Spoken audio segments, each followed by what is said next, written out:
Bonjour à tous et bienvenue chez Le Cylindre.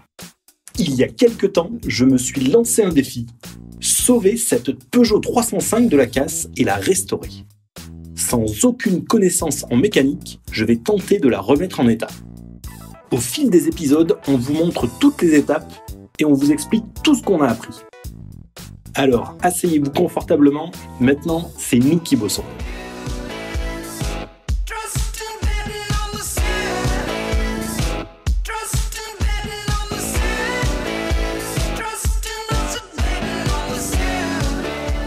Souvenez-vous, la dernière fois, on avait taraudé les supports du réservoir qui étaient grippés. Aujourd'hui, il est temps de les remonter.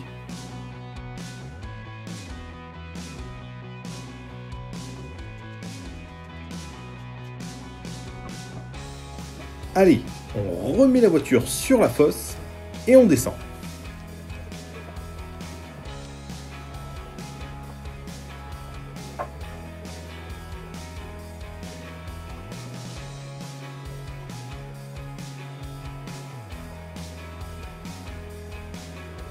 Je mets en place les nouvelles vis de fixation du réservoir. Ensuite, un peu de peinture pour protéger les zones qu'on a mises à nu.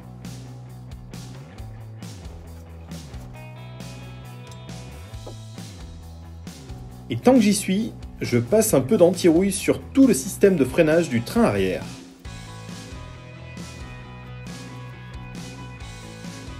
Et le résultat est vraiment nickel.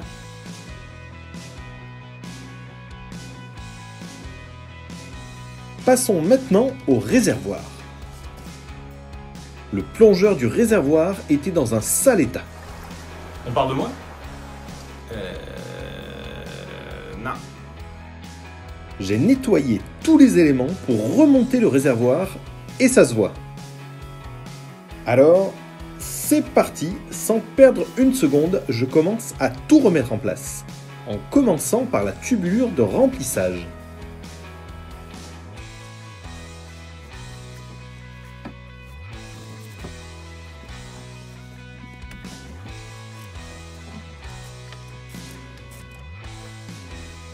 Quelques vis et écrous plus tard, c'est fait. Après coup, on se rend compte que les vis de fixation vont bouger avec le temps et il serait bien de les bloquer avec du frein filé. Alors, je les redémonte. Et voilà. De retour au plongeur. Non mais sans déconner, tu fais exprès? Zut! À son extrémité se trouvait un filtre que j'ai enlevé car il était HS. Pour compenser, on installera un nouveau filtre à essence. Je fais un petit test d'aspiration.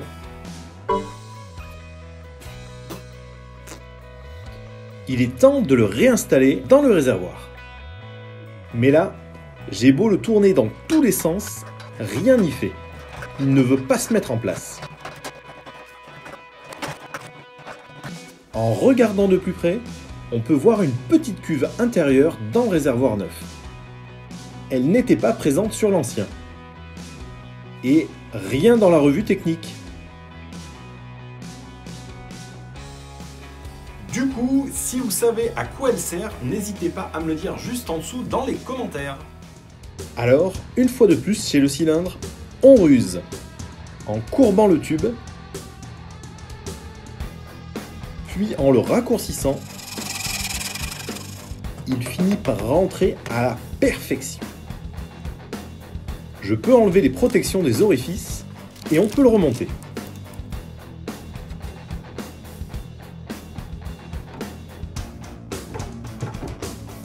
Alors là faut le tenir. Ça marche plutôt bien. Et on va vite se dépêcher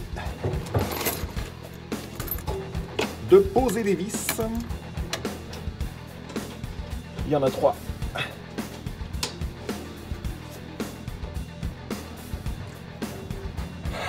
Voilà, c'était la technique de la tête. Et bien sûr, j'ai oublié de mettre les rondelles.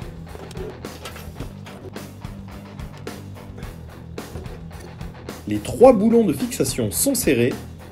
C'est nickel. Il ne me reste qu'à remettre le manchon de caoutchouc. Les anciens colliers de serrage étaient cuits. J'en mets des neufs.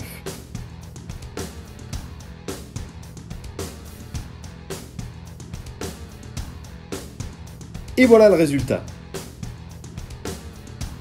Mais dans la précipitation, j'en oublie la moitié. Donc, je redescends le réservoir pour brancher la jauge de niveau et le tuyau de mise à l'air libre. Je termine en raccordant l'arrivée d'essence.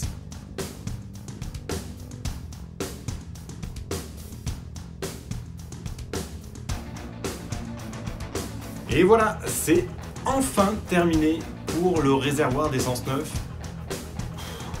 Enfin. C'est le moment de se pencher sur le dernier organe avant de redémarrer le moteur. J'ai nommé le carburateur ou carbu pour les intimes. Alors là les petits gars, accrochez-vous bien à vos slibards parce que le sujet est pas simple. On commence par le démonter.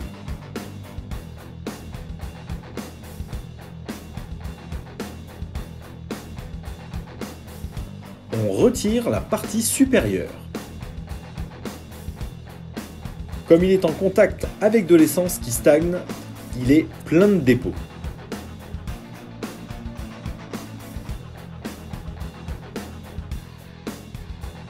Et pour bien comprendre, on va commencer par le fonctionnement de base d'un carbu.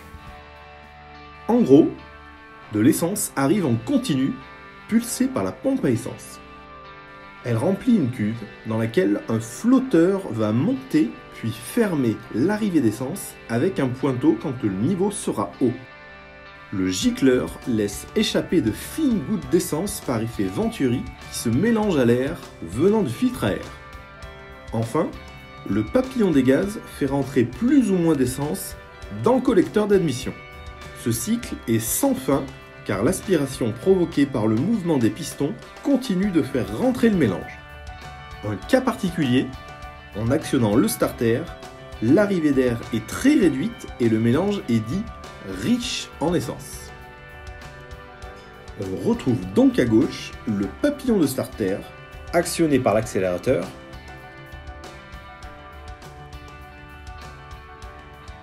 et sur la droite, le flotteur avec le pointeau.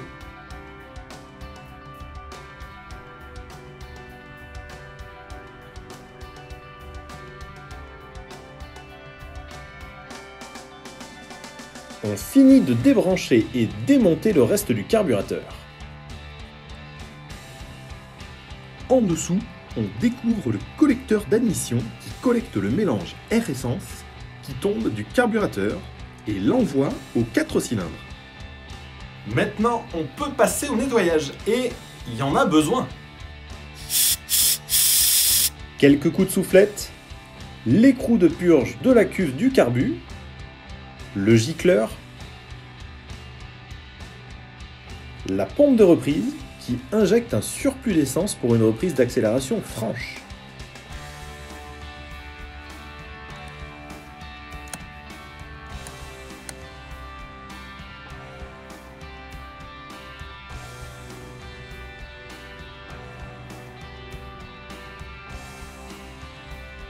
Et le papillon d'admission relié à la commande des gaz.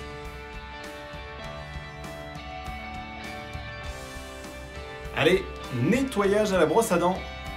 J'ai l'habitude maintenant. D'abord la partie haute.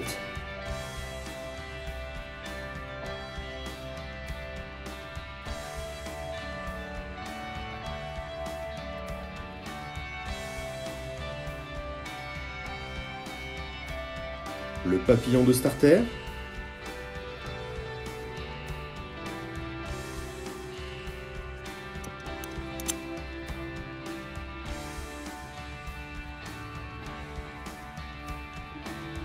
Impeccable.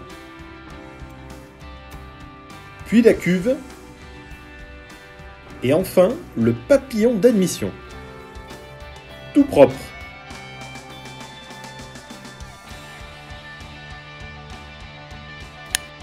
Je remonte la pompe de reprise.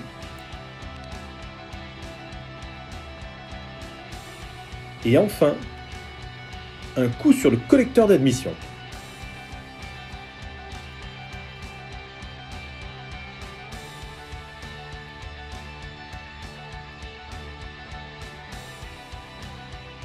Le lendemain, il faut tout remonter.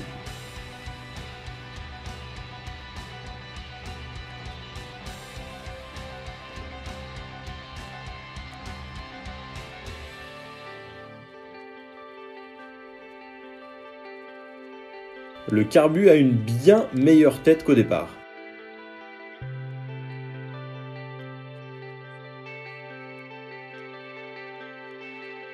Le remontage prend beaucoup de temps.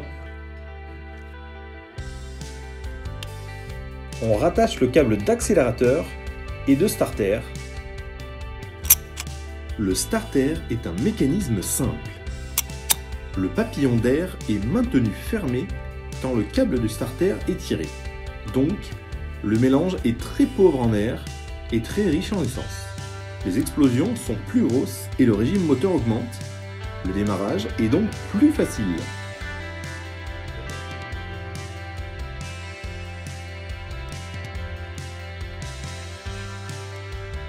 La journée est passée vite, mais demain est un grand jour.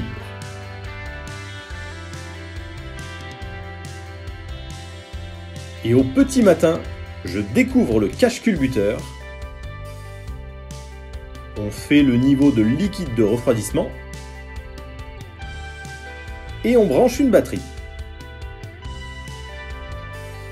Et je m'excuse par avance pour le son dégueulasse de la voiture, puisqu'elle n'est pas encore réglée et qu'on a aussi retiré une partie de la ligne d'échappement. Comme je n'ai pas encore branché de filtre à essence, on installe un petit réservoir d'essence en hauteur qu'on relie au carburateur.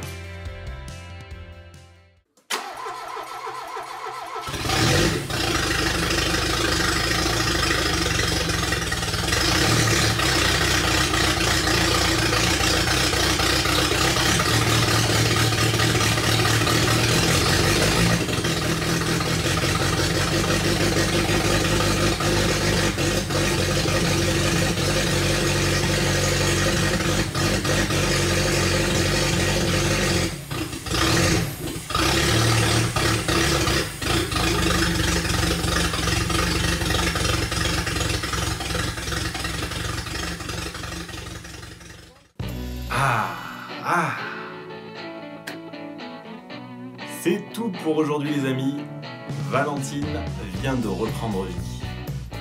On se retrouve très vite pour la suite de nos aventures dans le projet Valentine. N'hésitez pas à nous suivre sur les réseaux sociaux et vous pouvez aussi me retrouver plusieurs soirs par semaine en direct sur Twitch. Et d'ici là, la route, on vous la souhaite bien bonne.